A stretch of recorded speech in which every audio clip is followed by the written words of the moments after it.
America से tariff war के बीच प्रधानमंत्री नरेंद्र मोदी ने देश के किसानों के हक में बड़ा बयान दिया है। पीएम मोदी ने कहा है कि हमारे लिए किसानों के हितों की रक्षा हमारी सर्वोच्च प्राथमिकता है।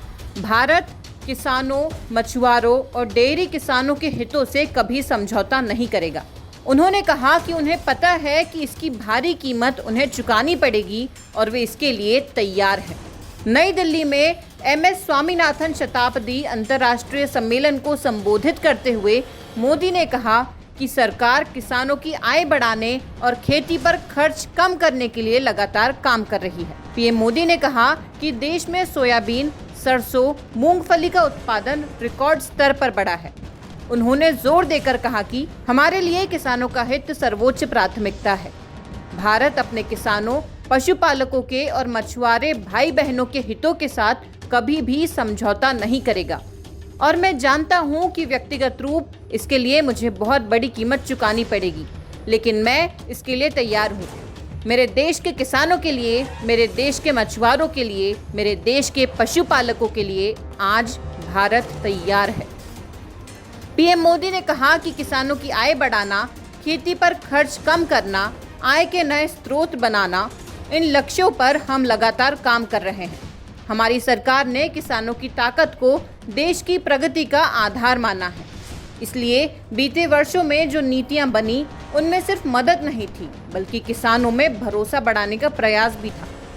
पीएम सम्मान निधि से मिलने वाली सहायता ने छोटे किसानों को आत्मबल दिया है। पीएम फसल बीमा योजना ने किसानों को जोखिम से सुरक्षा दी है। सिंचाई से जुड़ी समस्याओं को पीएम कृषि सिंचाई योजना के माध्यम से दूर किया गया है। छोटे किसानों की संगठित शक्ति बढ़ी है। कोऑपरेटिव और सेल्फ हेल्प ग्रुप को आर्थिक मदद ने ग्रामीण अर्थव्यवस्था को मदद की है। पीएम किसान संपदा योजना ने नई फूड प्रोसेसिंग यूनिट और भंडारण को गति दी है।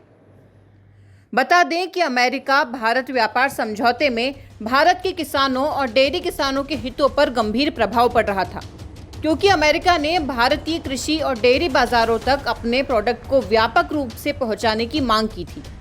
अमेरिका चाहता था कि भारत अपने उच्च टैरिफ और गैर टैरिफ बाधाओं को हटाए ताकि अमेरिकी कृषि उत्पाद जैसे सेब, बादाम, अखरोट और जेनेटिकली मॉडिफाइड फसलों, सोयाबीन और मक्का भारत के बाजार तक बेरोक टोक आ सके।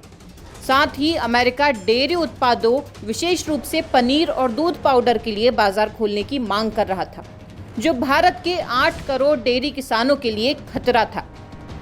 अमेरिकी डेयरी प्रोडक्ट भारत में धार्मिक रूप से संवेदनशील मुद्दा है, क्योंकि अमेरिका में गायों को भोजन के रूप में मांस और मांस से बने प्रोडक्ट दिए जाते हैं। भारत ने इन मांगों का सख्ती से विरोध किया। इससे न सिर्फ धार्मिक संवेदनशीलता का मामला सामने आ सकता था, बल्कि डेयरी बाजार खोलने से स्थानीय किसानों की आजीविका खतरे में पड़ सकती थी। अमेरिकी डेयरी प्रोडक्ट सस्ते हैं और भारतीय किसान पहले से ही कम आय और वैश्विक प्रतिस्पर्धा से जूझ रहे हैं। अमेरिका की मांगों को मानने से इन डेयरी पालकों के सामने अपने उत्पादों को बेचने की समस्या आ सकती थी। इसलिए भारत ने अमेरिका को औद्योगिक सामान और रक्षा खरीद में रियायतें दी, लेकिन कृषि और डेयरी में रियायत देने से इनकार कर दिया। इसके बाद नाराज ट्रंप ने भारत पर 2 बार में 50% का टैरिफ लगाया है।